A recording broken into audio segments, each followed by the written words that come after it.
Welcome. Today, I'll explore Constellation Brands, examining its valuation, competitive landscape, and market trends. My goal here is to determine if now presents a compelling investment opportunity. I'm Petr Kocherek. I've spent over a decade exploring the stock market, from swing trading and building trading automations to my passion for company valuation. My personal goal is to beat the S&P 500, which I've tracked since 2020. I share my personal analyses, insights, and ideas. Please note that these are not investment advices or a recommendation for others. Constellation Brands offers a premium portfolio, including market leaders like Modelo and Corona. It appears deeply undervalued, trading significantly below fair value.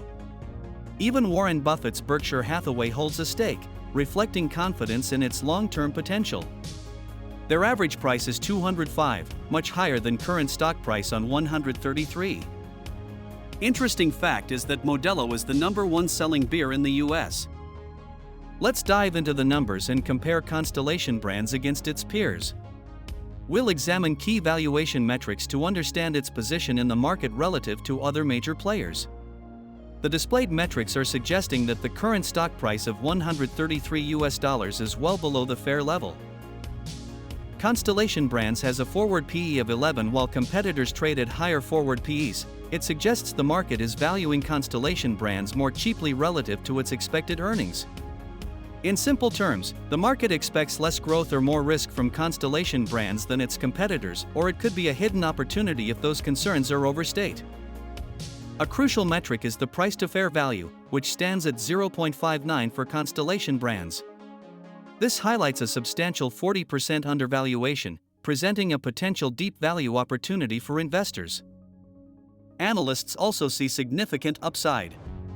The consensus target price for Constellation Brands suggests it could be undervalued by approximately 31%, reinforcing the potential for capital appreciation.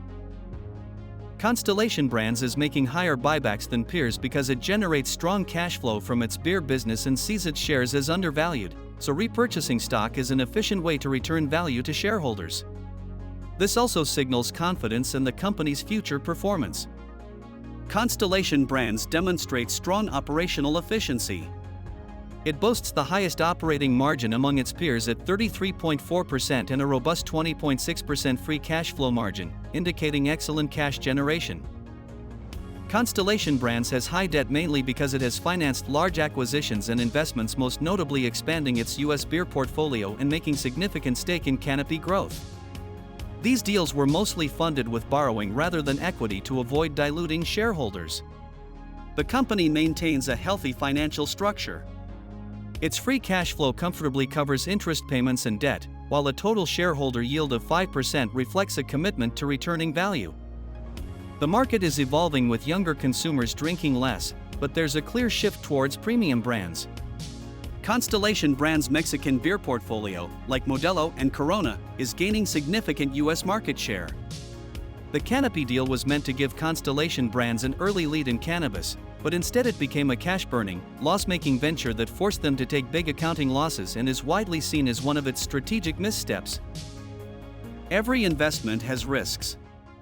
For Constellation Brands, I consider leverage, past cannabis investment losses, changing consumption habits, and potential regulatory shifts. These are important to monitor.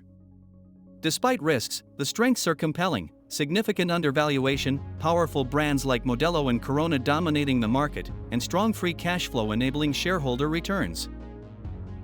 Considering the compelling value, strong brand power, robust cash generation and stake of Warren Buffett's Berkshire Hathaway on significantly higher level, Constellation Brands presents an attractive value and growth play with manageable risks.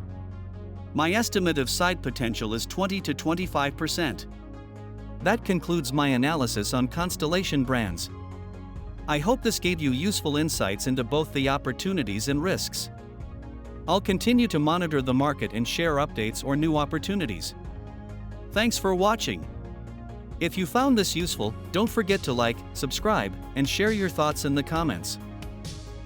This presentation is for educational and informational purposes only. It reflects personal opinions and is not investment advice. I hold a position in Constellation Brands. Investing involves risks, including capital loss. Please conduct your own research.